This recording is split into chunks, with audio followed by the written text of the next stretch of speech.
শেখ হাসিনা পালিয়ে গেছে, শেখ হাসিনা নাই, শেখ হাসিনা চলে গেছে, শেখ হাসিনা পালায় না। বিনা পয়সা সব জ্বালিয়ে পুড়িয়ে শেষ। মেট্রো রেল যে অবস্থায় পুরো পড়ানো হলো, এটা মানে আমার নিজেরই কষ্ট হয়। প্রত্যেকটা কাজ সময়ের আগে শেষ করে আপনাদের চলাচলের সুবিধা, ব্যবসা বাণিজ্যের সুবিধা, সেগুলো আমরা করে দিয়েছি। আজকে আমি উদ্বিগ্ন আপনাদের ব্যবসা নিয়ে, সেই জন্য আপনাদের ডেকেছি। কারণ আমি জানি ব্যবসা বাণিজ্য আমাদের সচল রাখতে হবে,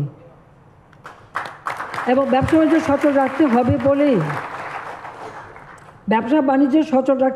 হবে বলেই কিন্তু আমি আপনাদেরকে ডেকেছি। কারণ এখানে আপনাদেরও সহযোগিতা দরকার, কারণ আপনাদের সহযোগিতা ছাড়া তো হবে না। আর যে ক্ষতিগুলি হয়েছে এবং কারা করলো, এটা কোনো রাগ ডাক ব্যাপার না। শেখ হাসিনা পালিয়ে গেছে, শেখ হাসিনা নাই, শেখ হাসিনা চলে গেছে, শেখ হাসিনা পালায় না।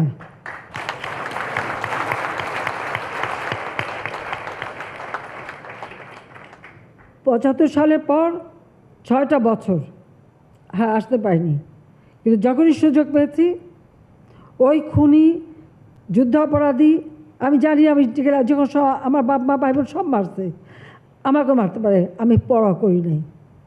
2007 সালে আমার বিরুদ্ধে মার্ডার কেস দিচ্ছে, ওয়ারেন্ট ইস্যু করেছে, যখন আমি বলছি আমি আসবো, আসতে বাধা দিয়েছে, সমস্ত এয়ারলাইন্সকে বলে দিচ্ছে আমি যেন দেশে ফিরতে না আসি। আমি দেশে ফিরবই, আমি ফিরে আসছি। আমার ফ্রান্সে যাওয়ার কথা, ব্রাজিলে যাওয়ার কথা আমি ক্যান্সেল করে দিয়েছি, যে আমার দেশের এই ক্রাইসিসে আমি যেতে পারবো না, আমাকে থাকতে হবে, মানুষের পাশে থাকতে হবে। তা আপনাদেরকে এই জন্যই আমি ডাকছি, যে আপনাদের ভিতরে যেন কোনো হতাশা আসে।